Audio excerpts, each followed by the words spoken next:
एक बार पुनः स्वागत है आपका अपने चैनल एनसीईआरटी सॉल्यूशन 99 पर। दोस्तों, हमें आशा है आप अच्छे होंगे, स्वस्थ होंगे और आपकी पढ़ाई अच्छे से चल रही होगी। दोस्तों, आज हम कुछ महत्वपूर्ण प्रश्न लेके आए हैं इतिहास विषय के अंतर्गत, जो आपकी बोर्ड परीक्षा 17 मार्च को है। इसके लिए बच्चों बहुत ही उपयोगी साबित होंगे। तो बच्चों, इन प्रश्नों को देखते हैं। आप पेन कॉपी लेकर बैठें और इन प्रश्नों को नोट डाउन करें।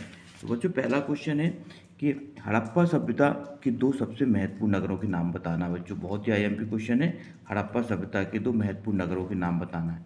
ये बच्चों प्रश्न लगातार पूछा गया था, पिछली बार भी पूछा गया था बच्चों। आपके जो है हाफ ईयरली एग्जाम में पूछा गया था कि हड़प्पा सभ्यता के दो नगरों के नाम बताना है।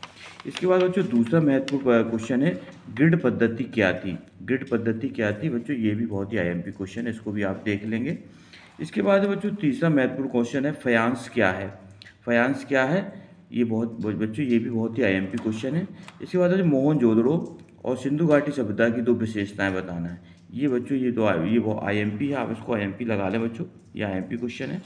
और इसके बाद बच्चों ब्राह्मी लिपि की पढ़ने में सबसे पहले किसने सफलता प्राप्त की थी। ब्राह्मी लिपि को पढ़ने में सबसे पहले किसने सफलता प्राप्त की थी बच्चों, इसको भी आप देख लेंगे। इसके बाद जो मौर्य साम्राज्य के कोई चार प्रमुख ऐतिहासिक स्रोतों के नाम बताना है। मौर्य साम्राज्य के कोई चार प्रमुख ऐतिहासिक स्रोतों के नाम बताना है। ये भी बच्चों आपको देखना है ये प्रश्न। इसके बाद मौर्य साम्राज्य के कोई 5 प्रमुख राजनीतिक केंद्रों के नाम लिखना है। किनके बच्चों, मौर्य साम्राज्य के कोई 5 प्रमुख राजनीतिक केंद्रों के नाम लिखना है, इसको भी आप देख लेंगे। इसके बाद जो मेगास्थनीज कौन था और संक्षेप में बताना है।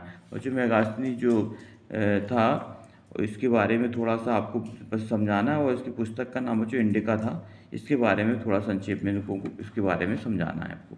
इसके बाद बच्चों पितृवंशिकता से आप क्या तात्पर्य है। बच्चों 2023 में पूछा गया था प्रश्न, पितृवंशिकता से आप क्या तात्पर्य है। इसके बाद है बच्चों नेक्स्ट क्वेश्चन है मातृवंशिकता। ये बच्चों 2024 में पूछा गया था, मातृवंशिकता से क्या आपका क्या तात्पर्य है। ये भी बच्चों बहुत ही आईएमपी क्वेश्चन है। इसके बाद बच्चों प्रश्न क्रमांक 11 देखते हैं, बहिर्विवाह क्या होता है। बहिर्विवाह क्या होता है, इसको भी आपको देखना है बच्चों। और प्रश्न क्रमांक 12 है, अंतर्विवाह प्रथा क्या होती है। ये बच्चों बहिर्विवाह है और ये अंतर्विवाह है। इसके बाद महावीर जी की दो शिक्षाओं को लिखना है, इसको भी आपको समझाना है कि महावीर जी ने जैन धर्म के प्रवर्तक थे बच्चों, महावीर स्वामी। तो इनकी दो शिक्षाओं के बारे में लिखना है आपको। इसके बाद है बच्चों जैन धर्म के पंचव्रत कौन सा है। जैन धर्म के पंचव्रत के नाम लिखना है बच्चों। जैन धर्म के पंचव्रत में सत्य, अहिंसा, अस्तेय, परिग्रह, ये सब जो जैन धर्म के पंचव्रत हैं, इनके बारे में इनको नाम लिखना है आपको।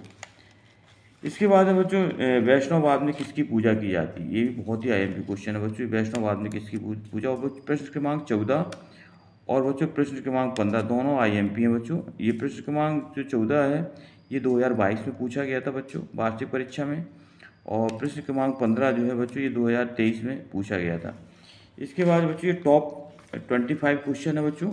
ये आपकी परीक्षा के लिए बहुत ही लाभकारी साबित होंगे बच्चों। ये आपकी परीक्षा के लिए रामबाण है और इनको आप एक बार जरूर देख लें परीक्षा में जाने से पहले। इसके बाद है बच्चों नेक्स्ट क्वेश्चन देखते हैं, अमरावती का स्तूप कहाँ स्थित है। अमरावती का स्तूप कहाँ स्थित है एवं इसकी खोज का श्रेय किसे दिया जाता है। इसको भी आप देख लें बच्चों, अमरावती का स्तूप कहाँ स्थित है और इसकी खोज का श्रेय किसे दिया जाता है।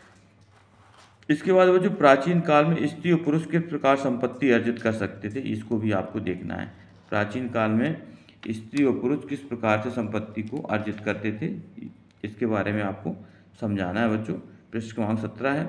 पृष्ठ क्रमांक 18, जैन धर्म की महत्वपूर्ण शिक्षाओं को संक्षेप में लिखिए। बच्चों ये बहुत ही आईएमपी क्वेश्चन है, इसको आप वेरी वेरी इंपॉर्टेंट लगा सकते हैं आप इसको।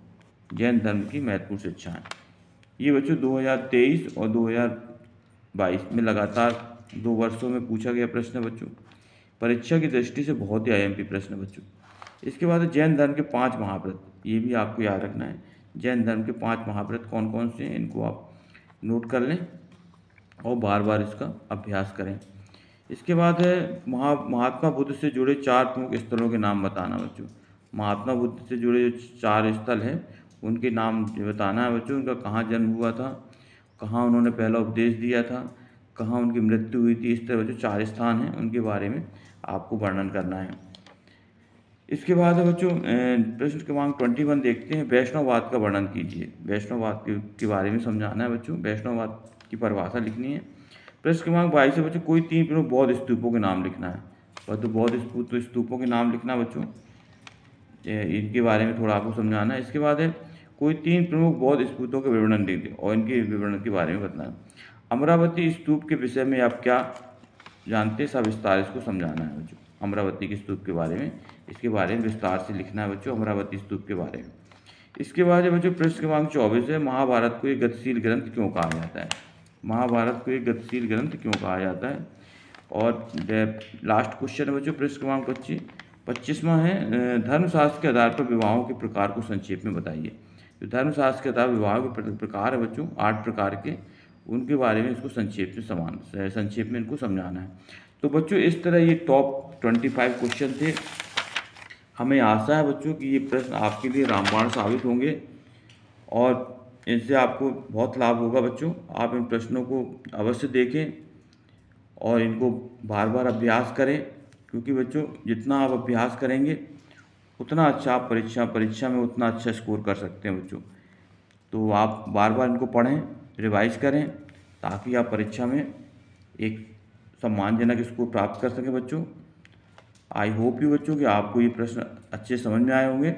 आप इन प्रश्नों को लिख लें और बार बार अभ्यास करें, ताकि आप 17 मार्च को होने वाले पेपर में एक अच्छा स्कोर, एक अच्छे नंबर प्राप्त कर सकें बच्चों। तो इन्हीं शुभकामनाओं के साथ बच्चों आपसे आग्रह है कि आप हमारे चैनल को सब्सक्राइब कर दें, लाइक कर दें और ज़्यादा से ज़्यादा लोगों को शेयर करें। आपका एक सब्सक्राइब और एक लाइक हमें नया मोटिवेशन देता है।